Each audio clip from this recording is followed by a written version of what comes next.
Leah Thomas, a Pennsylvania swimmer who has received a whole lot of backlash over the past year. Leah Thomas is now an openly trans swimmer in the state of Pennsylvania who recently swam for her school's men's swim team from 2017 through 2020.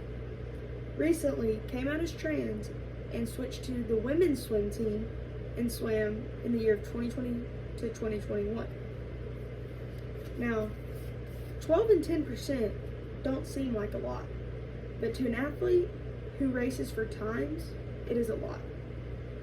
According to theguardian.com, trans athletes, even after going through hormone therapy to reduce testosterone levels, can still retain up to 12% of their overall speed and strength, which gives them an advantage over their biological female competitors. Today we will learn more about trans women in sports, how they compare to biological females, and ways that we can involve them. Approximately 28 transgender people compete in sports. Of this 28%, 32 have competed in college. Before college, most transgender people would compete on non-gendered or co-ed teams. But typically, most never came out as trans until after they finished competing.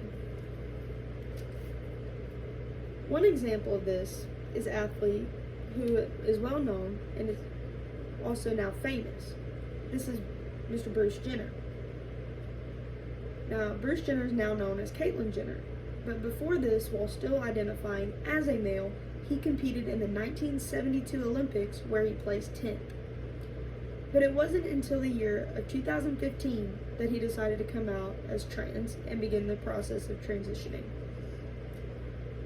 Now, even after going through at least a year of hormone therapy, trans people can still retain 12% of their overall speed and ability. Pre-transition, males will gain most of their testosterone and muscles during their puberty phase of life.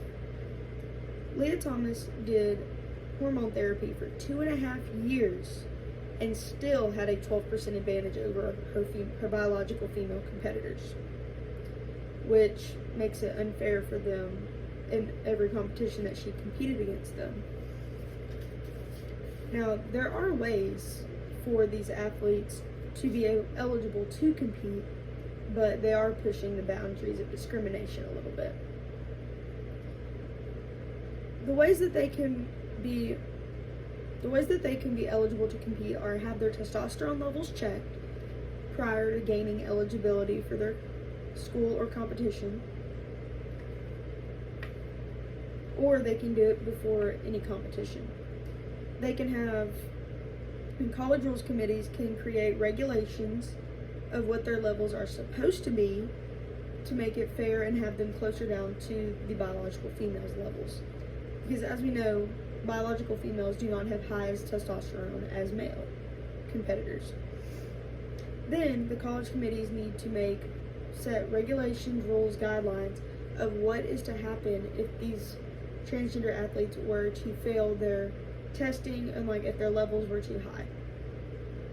And they need to provide the punishment, a clear set punishment of what is to happen if these rules were to be broken.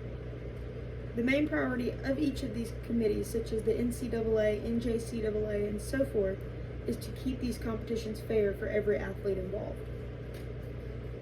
Trans athletes are still athletes, and they deserve their chance to compete because they still gave up all their hours of doing anything else for their sport. Every athlete deserves their spotlight. They worked hard for this, but they only deserve the spotlight for the right reasons. College athletic committees need to set regulations and guidelines and stand by them to keep the sports fair for all. Caitlyn Jenner states, "We need to stand up for women's sports. We gotta keep it fair."